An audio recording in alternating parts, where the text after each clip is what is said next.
Salutations, and hello. My name is Sarah with the Science Museum of Oklahoma, and I thank you so much for joining us on our very first Science Museum Oklahoma Book Club. So we have a lot of fun things planned to you, but first off, I want to introduce you to my good friend, Lauren.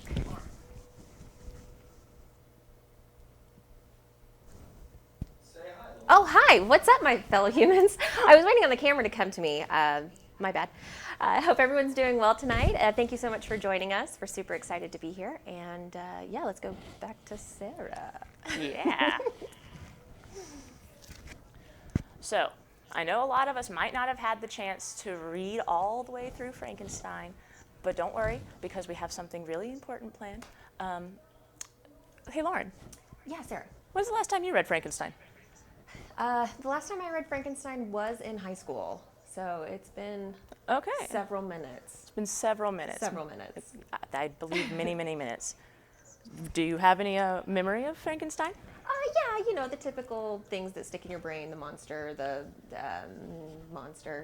and the reanimation. Of course, the reanimation, the science of it. The science of it. Oh, the science of it. Not as much. So I'm super stoked to go over it with Dr. Berkowitz later. Sorry to give away a spoiler. But yeah, so I'm excited. Ooh, that's going to be super exciting. I think I'm actually a little more excited to see how you do with our recap. I'm ready to go. Let's do this. So what we have planned for you for our recap today, we have a wonderful Frankenstick puppet show. Lauren, are you ready for this? I am ready. All right. So our story begins with Robert Walton. I know you probably weren't thinking that. You were probably really expecting us to start with Victor Frankenstein or maybe even the monster, but that's not where it starts. It starts with Robert Walton.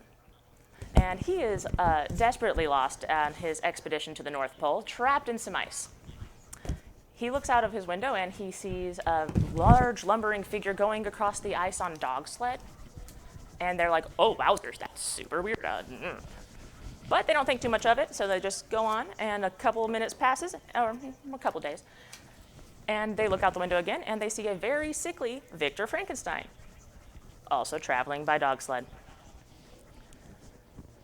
So Robert Walton takes this sickly man onto his boat, and Victor Frankenstein proceeds to tell him his whole entire life story.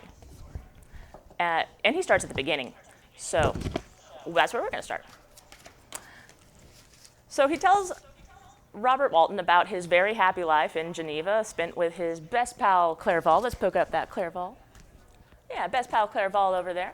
And his super beautiful cousin/future wife, Elizabeth. There we go. Look how cute she is. They're also happy in Geneva.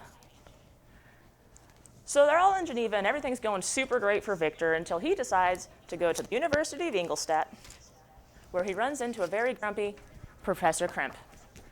And Professor Krimp tells him, Victor, you've been reading all of the wrong books by all of the wrong people for your entire life.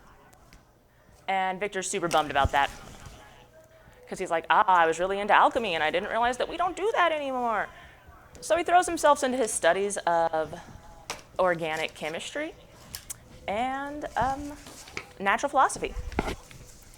He gets really into the idea of reanimation, and then, like, you know, any other college student, Victor decides that he's going to go on this really weird body collecting expedition. So he starts collecting bodies, you know, hanging out in morgues and things like that. So he's really set on building this creature. He's got all these perfect body parts, and he's ready. So he sets to work, and one night, in what seems like a very large apartment for a college student, he figures it out. He brings this thing to life, but there's a problem.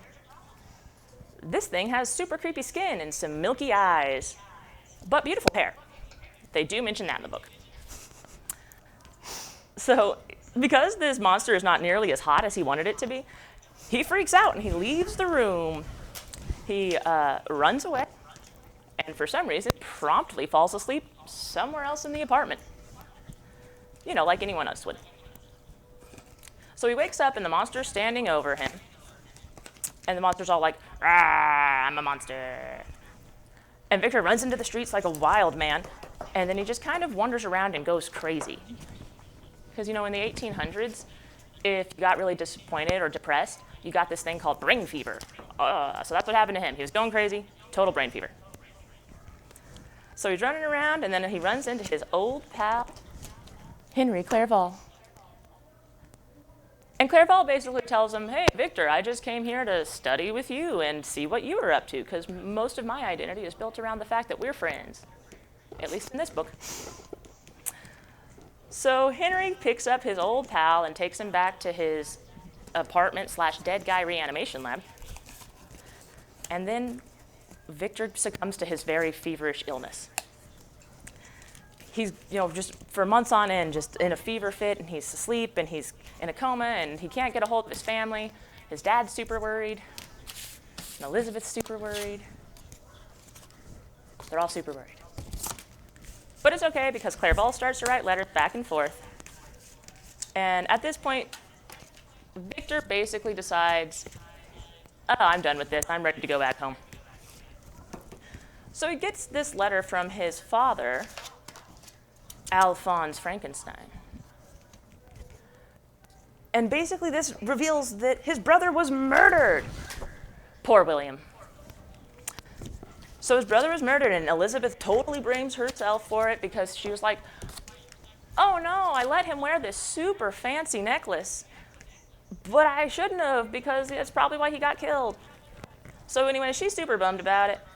And Victor goes back to Geneva to comfort his family. On his journey home, he's walking through the woods. Good call, Lauren, good call. And while he's walking through the woods, he sees his monster just booking it up the mountain. And Victor's like, oh, my monster's here. And if he's here, and my brother was murdered, oh no, that's probably kind of my fault that my brother's dead. So Victor arrives in Geneva with this knowledge. And unfortunately, a kind-hearted member of the Frankenstein household, Justine Moritz, was accused of the murder. Poor Justine. Victor cannot tell anyone why he knows that Justine was guilty. I can't turn it down anymore. It's down. It's mine. I can't turn it down. It won't go down any lower. But anyway, Victor can't tell anyone why he knows that Justine is innocent, because they basically would think that he was completely insane. So Victor doesn't say anything, and Justine is tried for the crime, and she is executed. Anyway, Victor feels really bummed about this whole situation, so he thinks, yeah, I definitely deserve a little vacation. So he's doing some super casual solo glacier hiking, like people do, on this vacation. And who should he run into but his monster? So his monster starts to tell Victor all about learning how to person again. He finds fire that was left by some beggars, and he's like, oh, neat. He gets burnt by it, and he learns a pretty good lesson there. And then he spied on this really nice family called the DeLacys. So he's like spying on this family, and they're like, oh, they're so nice. I really wish I could be part of their family. And when he's spying on this family, it just so happens one of them had left some books outside, and he finds a whole bunch of books, and he reads them because he learned how to read from watching the DeLacys. And he reads a few books, but his absolute favorite is Paradise Lost. And when he's reading this, he comes to a lot of conclusions about how he relates to this book, and he has some real feelings about the whole situation. So whenever he's talking to Victor about this situation, he kind of relates to Paradise Lost in a few ways, and then admits to the murder of William, but essentially is just like, hey, brah, I would not have murdered that child had you not made me so mad. And, because that seems like a reasonable thing to say to a person after you murder their brother. So the monster's feeling real bold about the whole situation. He's like, hey, Victor, I need you to make me an ugly lady monster. And you know what? If you don't, violence. So Victor does it because, violence. And Victor agrees, and he convinces Clerval to go on this weird vacation to Scotland to collect body parts and, make a lady monster. And then he promptly ditches Clerval on the mainland so he can go out to an island and gather up all these lady bodies and sew them together. So he's assembling the lady, and he looks out the window, and he sees his monster all like, yes. And Victor's like, oh no, this was a horrible idea. What if this lady monster is so much worse than the regular monster because, women? That's like what he was thinking. He didn't say that out loud, but that's what he thought. So Victor immediately changes his mind about making this lady monster, and he just tears her up. He's like, no, I can't have this lady monster. So he's tearing up this lady monster, and then his monster's outside with his thumbs down. He's like, boo, bad, Victor. I'm not a fan of that. So the monster's like, Victor, I'm going to be with you on your wedding night. And Victor's like, okay, brah. So after he destroys the lady and he got threatened with the whole wedding night thing that he didn't think too much of, Victor dumps the body off a boat into the lake.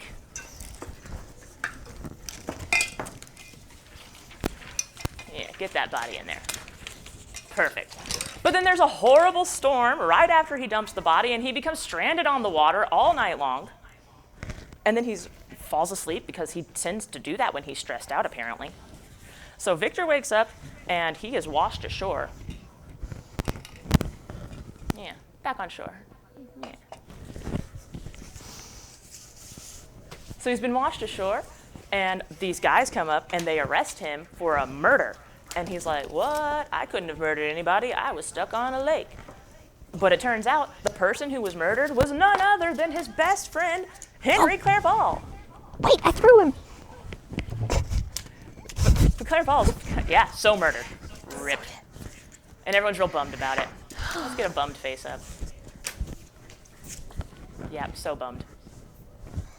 So Victor's so bummed that once again he falls into this brain fever that happens whenever people get upset in the olden times.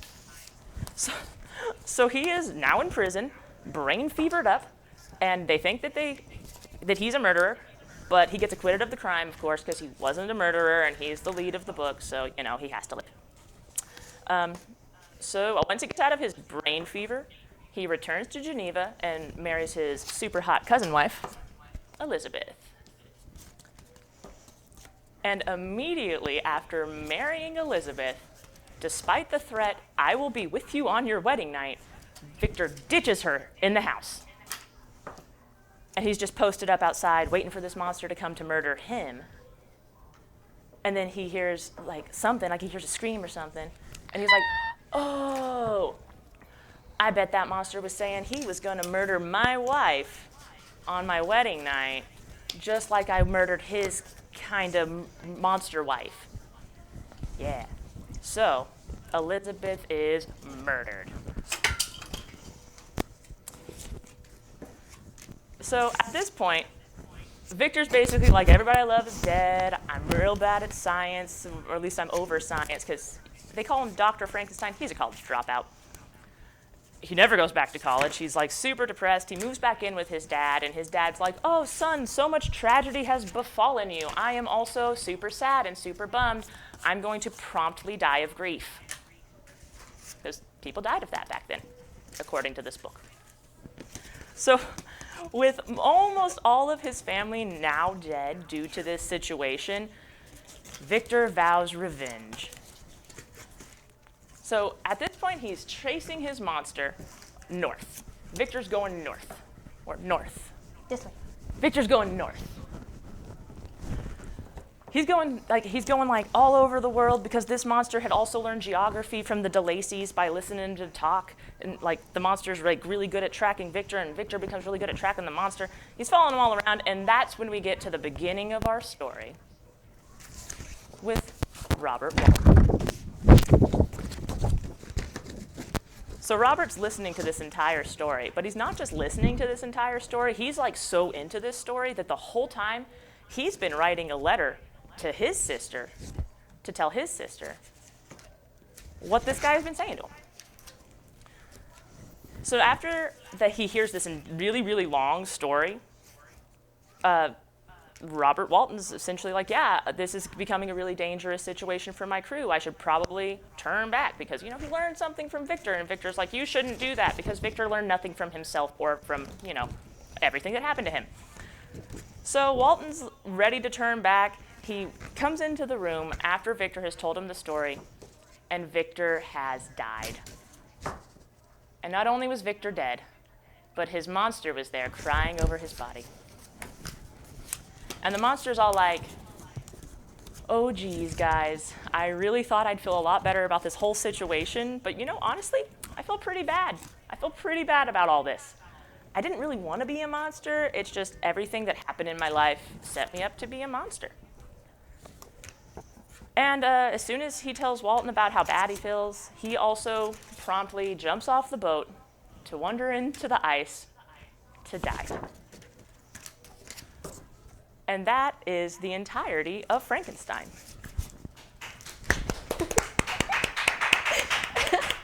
Good job, Lauren. You kept up so great. I loved watching you do that. Oh, thank you. I'm going to put my iPad down to try to help with that audio. Okay. All right. That was super fun. I did remember more of that than I thought I did. So that the puppets really, drove it home for me. That was super fun. These were really fun to do. I'm really glad that you enjoyed doing that too. Oh, yes. I had a lot of fun watching you do it. Good. So let's talk a little bit about Mary Shelley and what was happening at that time to lead her to come to this very macabre story. At the time, Mary Shelley was only 18 when she wrote this book, and a lot of people didn't even believe she wrote this book because the subject matter of it was really dark. Sure. Yeah, they assumed it was Percy Shelley who wrote it, and a lot of publishers were giving her a lot of flack about the fact that we think your husband did this for you. Well, and her husband was also an author, correct? Yes, he was. Yes. So, Percy Shelley was a wonderful poet. That's a kind of a stigma sometimes. Yeah. Anyway. But so what inspired Mary Shelley to write this book was that she had been staying in Switzerland with Percy Shelley and Lord Byron and her stepsister Claire and Lord Byron's doctor on a vacation. And about 10 years earlier, there had been this guy named Giovanni Aldini. There was a guy named Giovanni Aldini who was doing a whole lot of really interesting work with Galvanism. And he was trying to bring back a criminal. Oh. And that was in the news at the time. So the speculation is that she overheard Lord Byron and Percy Shelley kind of talking about that. Yeah. And it, inspired the story. Okay. I thought that was really cool because, on one hand, trying to reanimate a dead criminal, gross. Yeah, sure. Probably a bad idea. Yeah.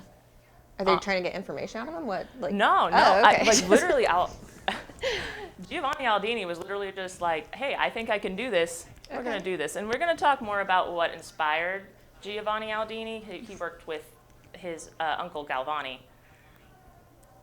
But I really wanted to talk more about what exactly that early neuroscience looked like compared to what neuroscience nowadays looks like. And to have somebody help me in that endeavor, I got Dr. Berkowitz from OU, and we had a really good conversation about neuroscience from back in the day versus neuroscience nowadays. I'm super interested to find out what he has to say. I'm very excited to see how it all be great. Kyle, do you think we could get... Are you ready? Kyle, if you don't think... Hello, Dr. Berkowitz. How are you today? I'm fine. How are you? I'm doing excellent. Thank you so much for taking the time to meet with me today. Sure. Would you briefly tell us what your role is at the University of Oklahoma? So I'm a professor in the biology department. I teach a number of courses, several neurobiology courses and human physiology. I do research in my lab on how the spinal cord controls limb movements in non-human animals. And I do outreach like this kind of thing. Oh, that's awesome. So you had mentioned that you had studied the spines of non-human animals and how electricity affects them, correct? So in general, all vertebrates have a spinal cord, and in general, the spinal cord is actually what generates basic movements like locomotion, for example. So walking, running, flying, and swimming, depending on the animal, those movements are generated and coordinated by the spinal cord. A lot of people don't realize that. It's really only in humans and other primates where it's not crystal clear that that's going on, although most researchers think that is what's going on in humans.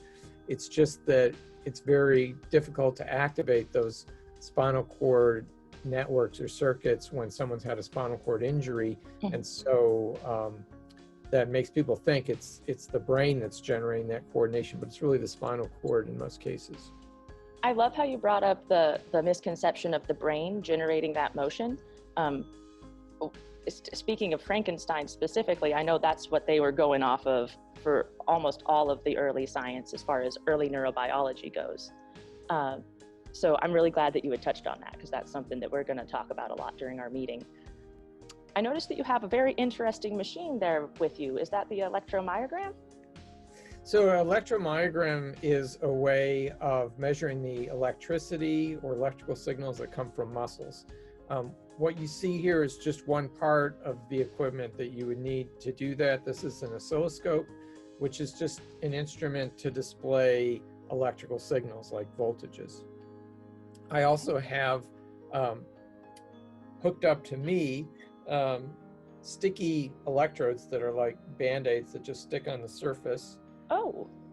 And wires that connect to these electrodes that then go to an amplifier, which then takes its output to this oscilloscope as well as to a speaker, so that we can see and hear electrical signals that are coming from, in particular, my biceps muscle.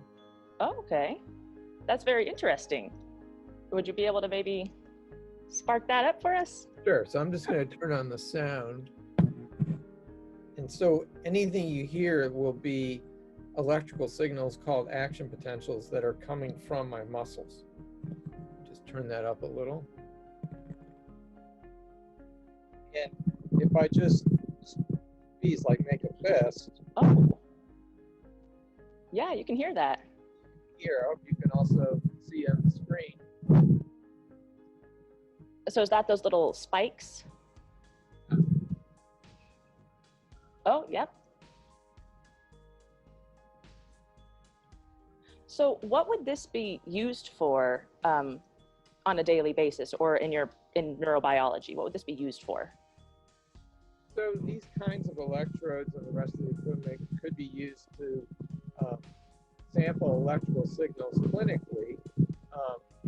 Most commonly, most people would be familiar with using something just like this to measure electrical signals from the heart, electrocardiogram, Oh. ECG or EKG.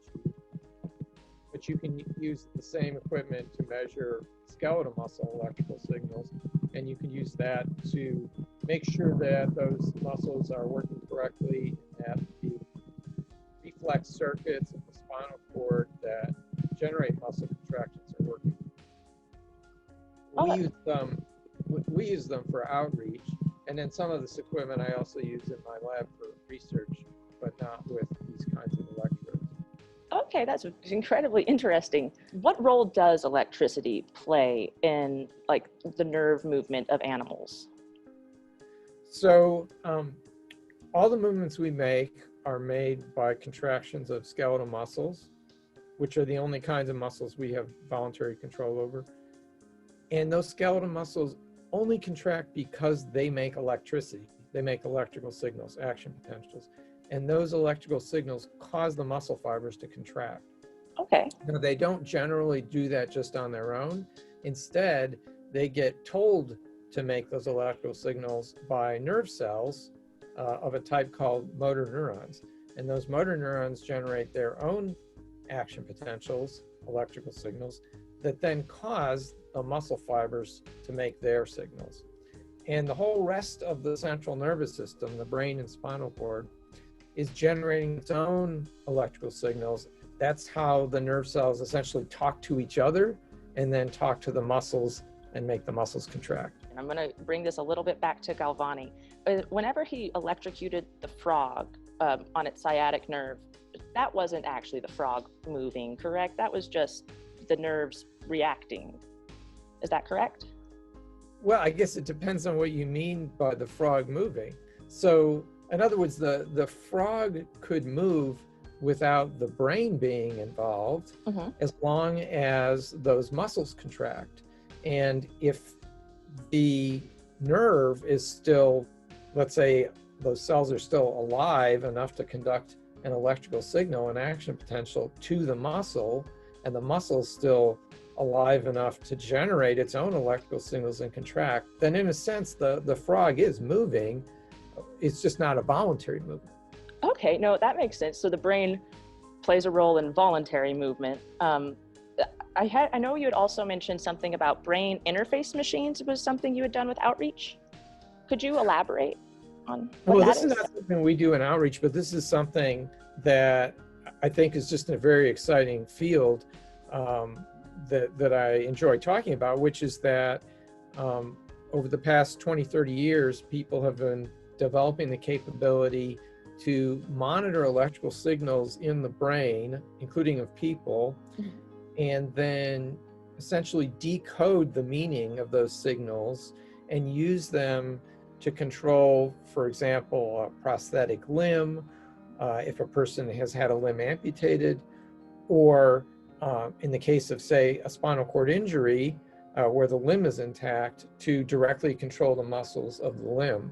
And so the idea is you can sort of spy on the brain with electrodes to determine what someone's intended movement is, and then use that intended movement in the form of these neurons firing action potentials in the brain to then control the arm or a prosthetic arm and make it do an actual movement that is what the person intended. Okay.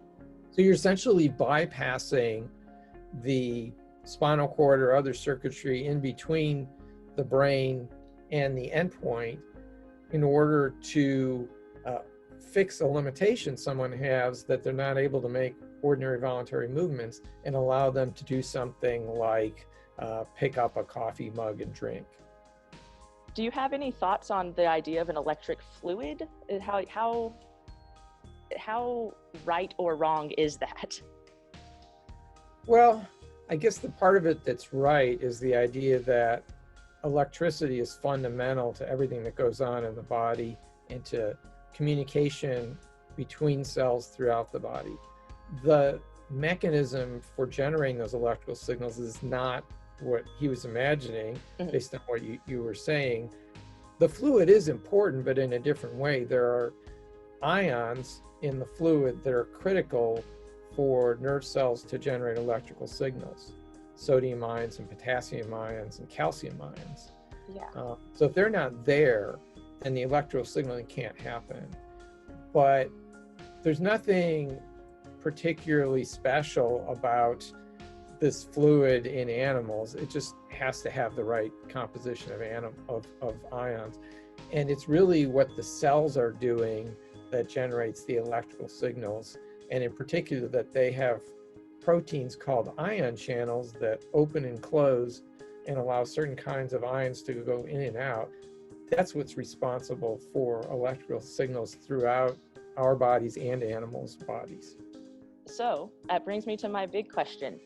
In your opinion, how likely is it that scientists could make a Frankenstein type creature today?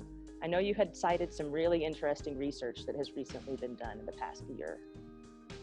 So it kind of depends a little on what you mean by a Frankenstein-like creature. I mean, the idea that it's a monster, I think that's a bit misleading. But maybe the central question is really, could you reanimate someone or an animal that's dead? Yes. I think that's kind of at the heart of Frankenstein.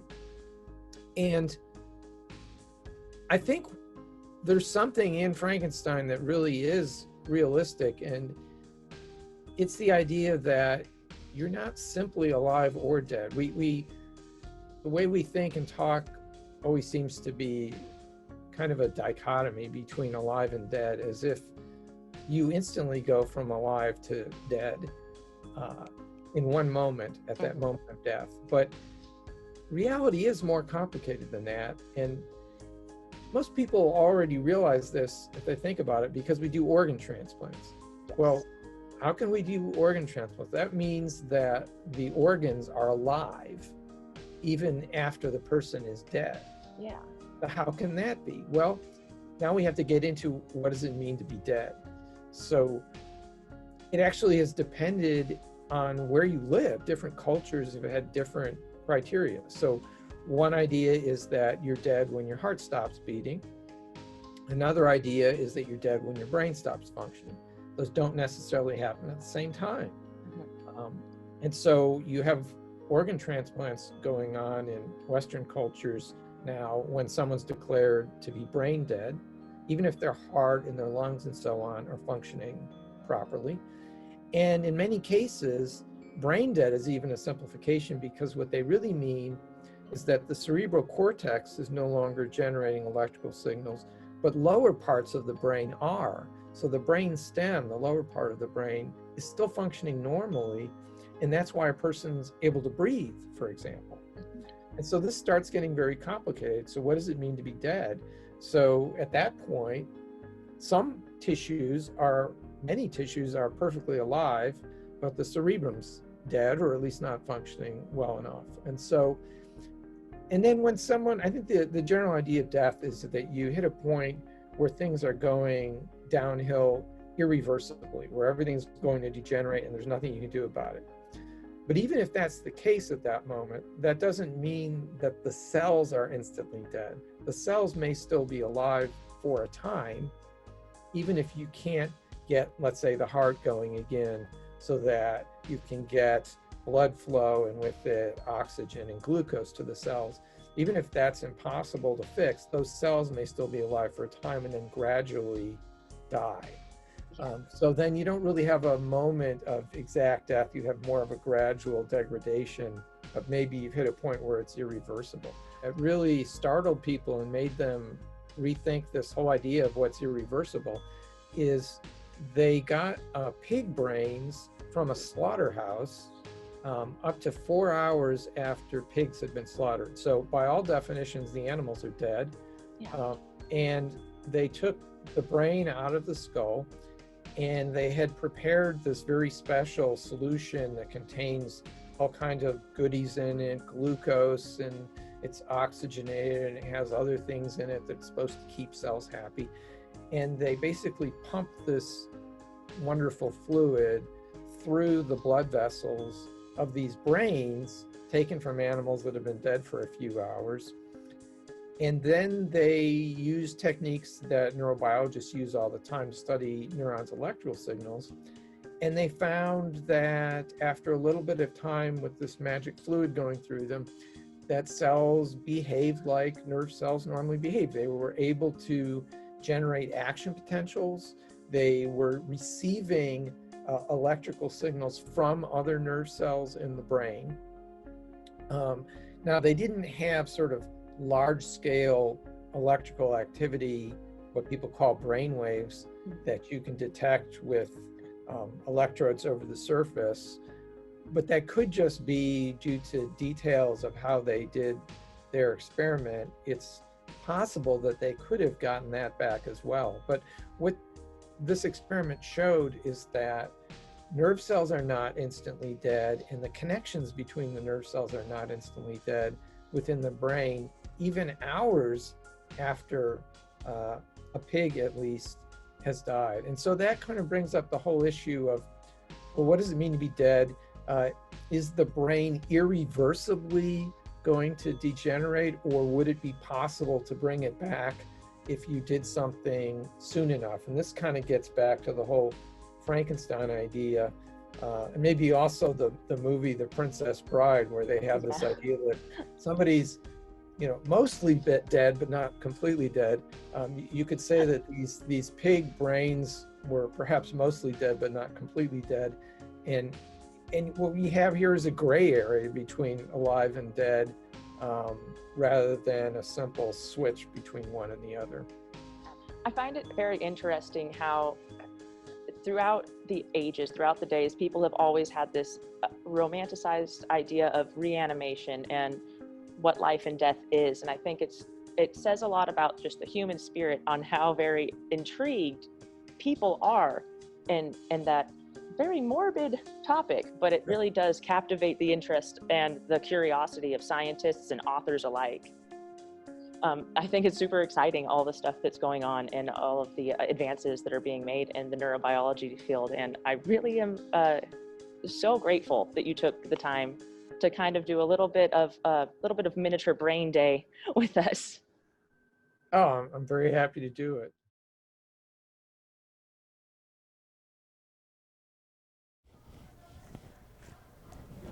And that was Past Me talking to Dr. Berkowitz. Great May job. I just say, good job, Past Me. Past Me did good. Past Me did real good, right? You did, yeah. Past you did great. Future Present me you's is doing really awesome as excited. well. I thought what he was saying was super fascinating, and like you said at the end, it's really interesting that humans are so intrigued by their own mortality and what it means to be alive or dead. That's just, And that goes across the board. Yeah, I really think it is as well. And as Clint mentioned in the chat, like, what's the line? Like, there's no on-off switch necessarily. I think that's super fascinating. I agree. And like Greg was saying, he even went further on that with the different cultures having the different ideas of what life and death is and when that line can be drawn. Right. Yeah. On that note, Speaking of drawing, I feel like this would be a wonderful time for us to do a little bit of a game break. I know we've all been paying really close attention. We have my good friend Lauren here. another challenge for me. Another challenge for Lauren. This is kind of the theme. If you haven't got it, I'm going to challenge my guest. So, I have decided upon a secret image that Lauren will not see. I can't see. What I need from you, I need you guys in the chat to use some descriptive words to describe this image to Lauren. And Lauren's going to draw what you describe. Okay. Kyle, can you bring up that image? I won't look. Lauren, don't look. I'm not looking. I'll look at my little right. thing over here. So we're going to use some descriptive words. Okay. I'm ready. Let's see. Let me see if you have anyone typing yet. Fluffy hair. Oh, okay. Megan to everyone. There's fluffy hair. A long face. My description. Long face. High collar from Greg. Oh. I didn't leave enough room for a collar. Okay. Oh, and a pea coat. A pea coat? A pea coat. Okay. Believe me, it's down Really there. only the shoulders of the pea coat, though. There's so. some buttons. And it's very gloomy, Oh. says Chris Seifritz. How is the pea coat gloomy, or is the face The gloomy? long face is gloomy. Hmm. The long face with the fluffy hair is gloomy. Well. Ooh, I'd like to add crooked nose. Oh, that's helpful. Thank you. That's an Very incredibly crooked nose, yes. Broken nose, even. Can I have some eyes for this gloomy face? Gloomy old eyes. Gloomy old eyes. Ooh, Okay, okay. The whole thing is gloomy, says Chris. It's not just. Oh, and Greg has described it as a Roman nose, not a crooked nose. Yeah. That's awful. I don't know what I'm doing here. No, Okay, it's beautiful. He's just so wait, perfect. let me give him some. It's like looking very- in a mirror. Sad. Oh no, those are angry eyebrows. Gloomy, angry. It's really similar. High cheekbones, like sunken in high cheekbones. Yes. Give him some contouring, yes? Let's see. What else do we see? What about a mouth? Do we have any mouth or facial hair? Pierced lips. I'd say like small lips, small sad lips. Small sad lips. Sideways glance. Oh. I love the descriptive words that we're all using. Small some good pursed adjectives. sad mouth. Small pursed lips with a sideways glance. Like. You know what? That's not bad at all. I'm surprised. Nose. Okay. I see one ear. One ear. Ooh, do I get to just pick? Pick a side. I There didn't we do a go. good description. Yeah, that's a good side to put an ear on. Okay. That feels right. That feels organic. Give him some more contouring here. So what do we think? What do we think, guys? Do we think that she's drawn everything she can draw on this guy? This is really bothering me. Okay. What do you think? Anything else? What else? I don't know. I feel like, hold on, I'm checking with the chat, seeing Okay, if they have double any check. ideas. You know, I'm relatively content with what you did, Lauren. Okay, I'm can I not look- gonna lie, I'm flabbergasted. Can my guests have been flabbered. Can I look at the picture? Yes, Okay. Kyle, could you bring Can that up? we bring it back up so Lauren I can see? Could you bring him back? Lauren, that's what. Oh! Yeah. I'm pretty proud of that. You're not bad. I mean, Can you yeah, no. If that guy, more- more coat. There we go. committed There's a more crime coat. and you were drawing him, I think we could peg him. What do you? I think we could find him. Hey guys, what do you guys think? Do you guys think that we would totally get this guy arrested if he had committed a crime? Totally get him arrested. I feel like he would definitely be caught at this point. No chance whatsoever. He would go to jail and be in a fever. A brain fever. Brain fever of sadness. Brain fever of sadness. So Okay. the person who I had you guys draw, or describe rather, was Giovanni Aldini. Oh, the man himself. The man himself. All right. The nephew of Luigi Galvani. Okay, that guy. Oh. Yeah, that's there he is Giovanni again. Aldini, the nephew of Luigi Galvani. So let's talk a little bit about galvanism. Kids don't dab anymore, do they? I don't know. I never okay. did. I won't dab anymore then. Or I'll dab more since kids don't like it. So, Okay. All right. all right. So, galvanism. Galvanism. Yes. So, Luigi Galvani was experimenting with his nephew, Giovanni, the one who you described, This one. when a scalpel touched a dissected frog on a metal mount and the leg started kicking. Ooh. And this really got them to start thinking and theorizing about stuff, and they came up with a whole bunch of really cool concepts that we talked to our good friend Kendra Science Kendra. about. Oh my gosh. This Yes. is a really cool thing. I I'm- can't wait. Hi everyone, it's Kendra, and we're going to talk about galvanism in terms of what electricity has to do with muscle movement. So galvanism was first discovered by Luigi Galvani, who was an early neuroscientist in Italy. And he accidentally discovered that through electricity you can make the muscles in frog legs twitch. The reason he was doing this is he was already discussing electricity in his lab in the first place. And as he was slowly skinning a frog, well, his assistant accidentally created a spark near him, and that spark traveled through his scalpel into the frog leg, and it moved. He did a bunch of experiments after that and discovered something called animal electricity, which was the idea that animals naturally have electricity flowing through them. Now, we later learned that that wasn't exactly correct, but he was on a really, really good path. There was another scientist, though, that studied Galvani's work named Volta. Volta realized that he was kind of wrong. Galvani wasn't exactly correct. Volta took the information he got from running electricity through frog legs and realized that what had actually happened is Galvani accidentally created a battery. Granted, they didn't call it a battery. So Volta recreated this by taking two different kinds of metals, stacking them together with a sheet of brine, like cloth soaked in brine, so salt water, in between them, and then running electricity through that, through the muscle of frog legs. Turns out that was an early version of the battery, which we're going to create here. I'm going to start with a piece of copper, a piece of a potato, and a piece of aluminum. And then repeat that pile. Copper, potato, aluminum. Copper, potato, aluminum. Copper, potato, aluminum. Let's see if this creates any voltage.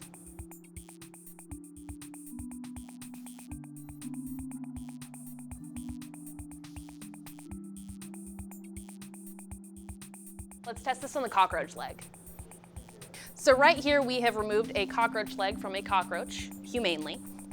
And as we run electricity through it, you can see it curl up.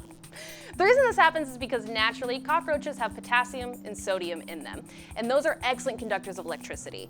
So as I push electricity through the muscle that runs through the potassium and the sodium, runs through the battery and makes that leg twitch. Cockroaches are covered in teeny tiny hairs that respond to external stimuli. Once the hairs receive that, electricity flows into the brain and sends a signal back out to the leg to cause it to move.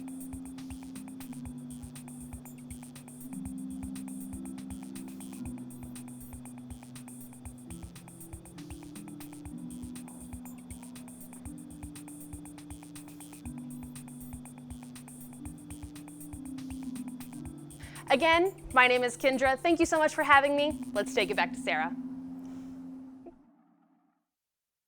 Great job, Kendra. That was so cool. I kind of made my skin crawl a little bit. Yeah, Little yeah. It gives me a little bit of the creepies. Little buggy legs just moving around, just Just by those itself. little hairs. Not really by itself. I know that there's a whole yeah, process.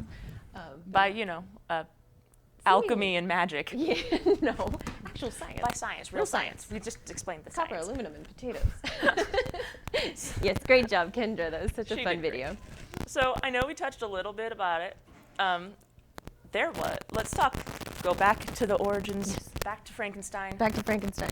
and Mary Shelley Oh, and her, we don't need any more puppets right now. It's yeah, okay, he jumped thank off you. the boat. I was just trying to give a visual. So let's talk a little bit about the event that sent Mary Shelley on that vacation to Switzerland. Oh, it wasn't because she was super stressed out because she'd killed a bunch of people? She had not killed a bunch of Okay, people, to okay, my good. knowledge. Okay, great. She doesn't write about that, at least. She kept that to herself. So Okay. it doesn't seem like it would be related. It really doesn't. But we're going to talk about how the eruption of Mount Tambora in Indonesia caused Frankenstein to be written. Written. Yeah.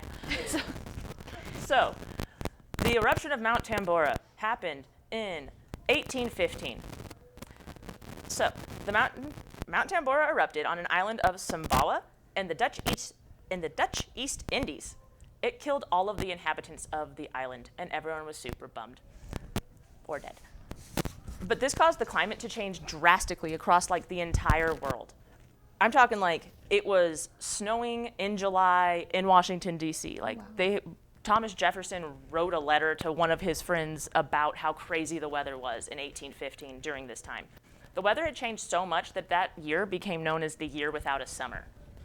And it was just as depressing as it sounded. Not only did Mount Tambora cause like all of this drastic climate change to where nobody could go and do the things they were used to during the summer, it also was really very much responsible for the cholera outbreak, which is something I learned. I didn't know that.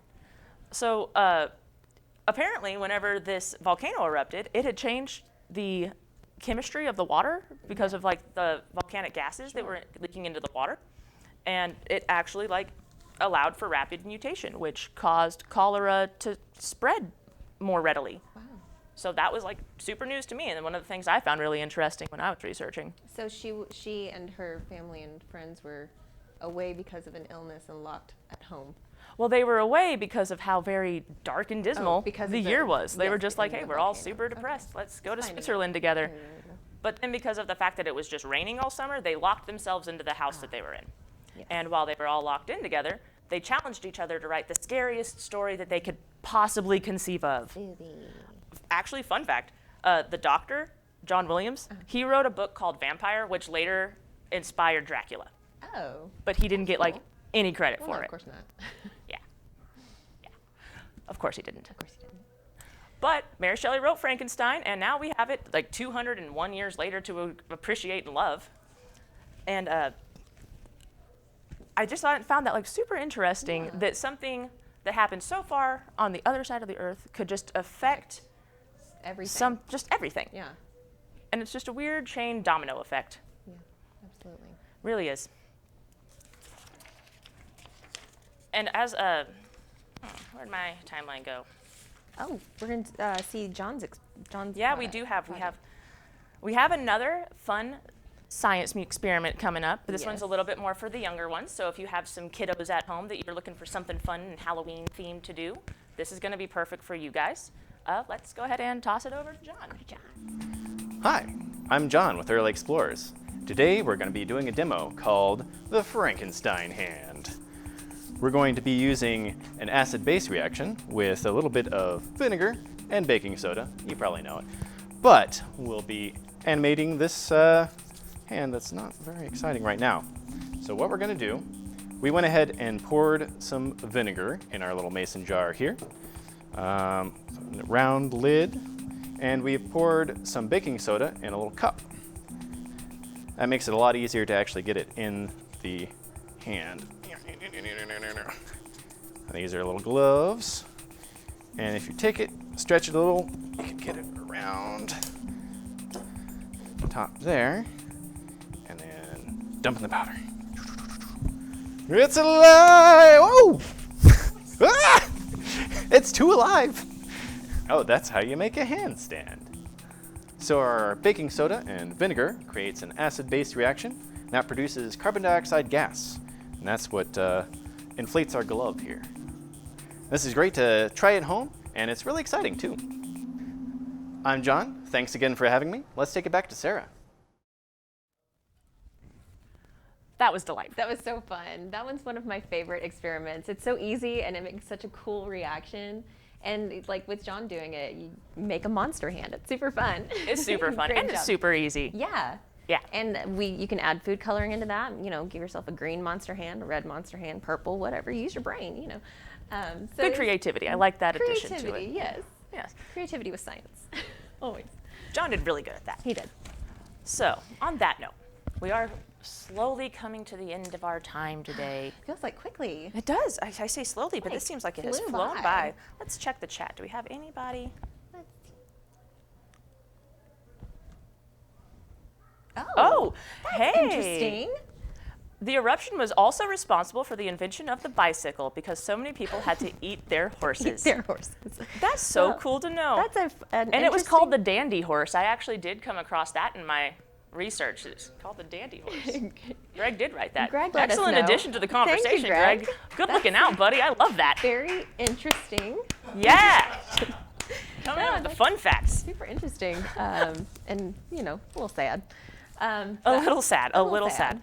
I think you had some quotes. I or do have some a quotes. quote I was you caught wanted off guard by the I fun know. horse eating right? fact. It threw me. So I wanted to work in one of the quotes from Mary Shelley regarding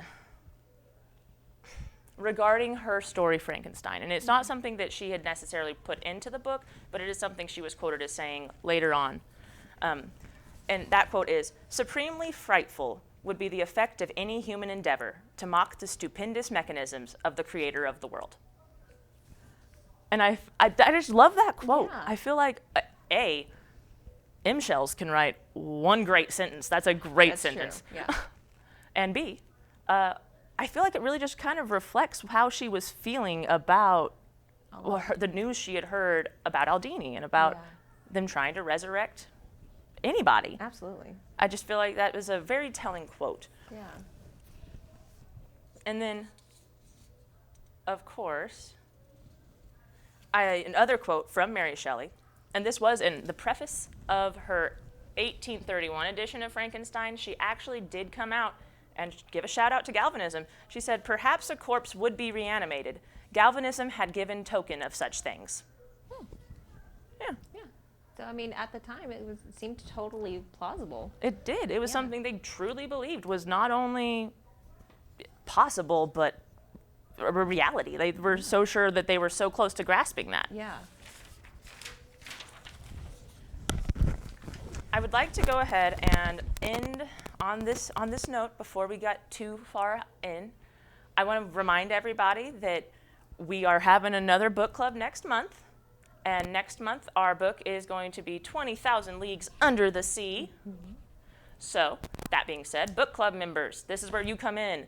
This coming month, if you have any questions about the book, if you have anything that you think would be interesting to discuss alongside 20,000 Leagues Under the Sea, like maybe you want to know more about our oceanarium, or maybe you have some questions for our fish boys. The people who feed the fish. Josh and Isaac. Josh and Isaac. Sorry, Josh and Isaac. Clint actually has a question for us Oh. in the chat. He asks, would you rather have dinner with Victor Frankenstein or the creature? Do you want to answer first? Yes, Okay, I go would love ahead. to answer that.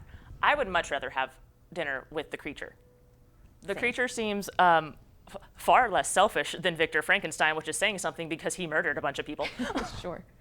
And honestly, I I don't know. I'd have so many questions about what it was like to start to perceive life, like what it was like to get your first sensations and what it was like to wake up as a newborn but be a full-grown creature. Right.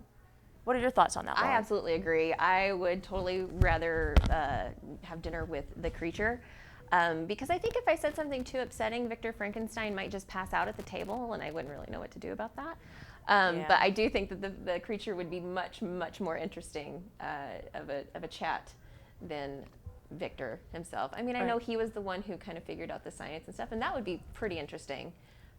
But we already know Victor's life story, entire life story. The entire life story. He made sure to tell Walton every single bit. Oh, this is a good question. Is this Dr. Frankenstein before or after the book? Oh, during the book. During the book, maybe? Okay, so, I mean, Dr. Frankenstein after the book would be dead. So I guess, yeah, do I want to have dinner with dead Dr. Frankenstein or dead dropout Frankenstein? Yeah, that would definitely change the kind of dinner. That would change the dinner entirely, I feel. Absolutely. Maybe if the creature was there too? A dinner party. A dinner party, like all of us? Like.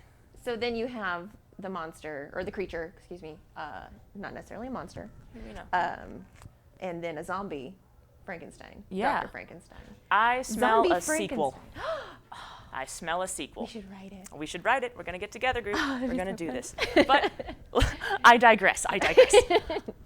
20,000 Leagues Under the Sea. It's coming to you next month, and we have already a whole bunch of fun stuff planned for it. It's the last Tuesday of the month. Last Tuesday of the month. That is the planned day. As long as, everything goes. Barring crazy wild weather, ice. which, by the way, hope you guys are staying warm and safe out there. Yes, hopefully. But yeah, barring last Tuesday of the month is the plan. I want to go ahead and give a shout out and a thank you to my good friend Lauren for joining us. Thank you, Sarah, for having me. This has been super duper fun. Dude, every time. Thank you. I want to give a big old shout out to my main man, Dr. Van. Yeah, Dr. Van clapping for himself. Good job, production Taking good team. care of us. And I want to give a shout out to all of you guys at home And or in Kendra your and John. offices. And Kendra and John. And everybody at the book club. And everybody in the book club. And everybody who helped us get the word out. Like if you did any sharing on our social media, or if you let us put any flyers in your bookstores, shout out to you too. Thanks. Thank you so much. Super So, fun. go ahead and keep checking in on our social media for more news about what's coming up next time. So I think. Good evening and good night. Good evening and good night. Thank you, guys.